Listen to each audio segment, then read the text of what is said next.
East লন্ডনের ব্রিকলেনে বঙ্গবন্ধু সাংস্কৃতিক জোট ইউকের উদ্যোগে পালিত হল মহান বিজয় দিবস ও আলোচনা সভা। ব্রিকলেনে আমারগাঁও রেস্টুরেন্টে এই আলোচনা সভায় বাংলাদেশের বর্তমান রাজনৈতিক পরিস্থিতি নিয়ে আলোচনা করেন বক্তারা। অনুষ্ঠান পরিচালনা করেন মুক্তিযোদ্ধা খলিল কাজী, সংগঠনটির সাধারণ সম্পাদক মুজিবুর রহমান জসিম ও ডক্টর আজিজুল আম্বিয়ার যৌথ পরিচালনায় বক্তারা 5 আগস্টের পর বঙ্গবন্ধুর 32 নম্বরের বাড়ি পুড়িয়ে দেওয়ার তীব্র নিন্দা জানান। বলেন, মুক্তিযুদ্ধ আর তার অর্জনকে অক্ষত রাখতে হবে। বঙ্গবন্ধু শুধুমাত্র একজন রাজনৈতিক নেতা ছিলেন না, তিনি মনে প্রাণে একজন সংস্কৃতি সম্পন্ন ব্যক্তিত্ব ছিলেন এবং বঙ্গবন্ধুর এই বৈশিষ্ট্যকে তুলে ধরার জন্যে বঙ্গবন্ধু সাংস্কৃতিক জোট কাজ করে যাচ্ছে। তাছাড়া বঙ্গবন্ধুর যে আদর্শ এবং সংগ্রাম, সেই সংগ্রামের সাথে সাংস্কৃতিক আন্দোলন একটা বিশেষ বৈশিষ্ট্য নিয়ে চলেছে এবং সেই সাংস্কৃতিক আন্দোলনের মাধ্যমেও আমরা বঙ্গবন্ধুর রাজনীতি এবং সমাজ পরিবর্তনের রাজনীতিকে অগ্রসর করার প্রত্যয় আজকে এই অনুষ্ঠান। দেশের বর্তমান রাজনৈতিক পরিস্থিতিকে উদ্বেগজনক আখ্যা দিয়ে আলোচকেরা বলেন, দেশের প্রয়োজনে আবারও সাংস্কৃতিক বিপ্লব করতে হবে। বঙ্গবন্ধু সাংস্কৃতিক জোট আমরা বিশ্বাস করি দল যার যার, বঙ্গবন্ধু সবার, আর সেই লক্ষ্যেই আমরা কাজ করি।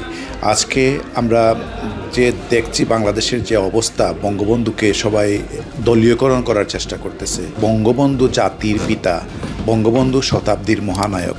আমি একবারও কিন্তু তার নাম এখানে বলি নাই, আমি বলেছি জাতির পিতা এবং শতাব্দীর মহানায়ক বঙ্গবন্ধু। যারা বুঝার তারা জানে আমি কার কথা বলছি। সে হলো আমাদের জাতির পিতা, আর তাকে আমরা সার্বজনীনভাবে দলমত নির্বিশেষে আমরা সবাই এক বাক্যে স্বীকার করে নেব আমাদের জাতির পিতা বঙ্গবন্ধু শেখ মুজিবুর রহমান। সেটাই আমাদের মূল লক্ষ্য। আমরা মনে করি যে বঙ্গবন্ধু ডাকে যারা আমরা মুক্তিযোদ্ধারা সবাই তার 7 মার্চের ভাষণ শোনার পরই আমরা তার ডাকেই সাড়া দেই এবং বাংলাদেশের মুক্তিযুদ্ধে ঝাঁপিয়ে পড়ি। 9 মার্চ যুদ্ধের পরে আমরা যে স্বাধীনতা পেয়েছিলাম, যে বিজয় আমরা করেছিলাম, সেই বিজয়ের মাস এটি। সুতরাং এই বিজয় দিবসে আমরা বঙ্গবন্ধু, জাতির জনক বঙ্গবন্ধু শেখ মুজিবুর রহমান সহ যারা 30 লক্ষ জনতা যারা শহীদ হয়েছেন এবং 2 লক্ষেরও উপরে মা বোন যাদের সম্ভ্রমের বিনিময়ে আমরা এই স্বাধীনতা পেয়েছি, তাদের আমরা শ্রদ্ধাভরে স্মরণ করি সেই সব মুক্তিযোদ্ধাদের যারা আমাদের 71 সনে দেশকে স্বাধীন করবার জন্য তাদের জীবন উৎসর্গ করেছিলেন। মুক্তিযুদ্ধের পক্ষে দেশে বিদেশে সাধারণ মানুষকে সোচ্চার হবার আহ্বান জানানো হয় আলোচনায়।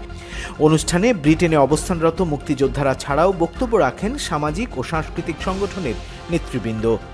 অনুষ্ঠানে কবিতা আবৃত্তি করেন স্মৃতি আজাদ, মুজিবুল হক মনি ও কাউন্সিলর সৈয়দ গনি।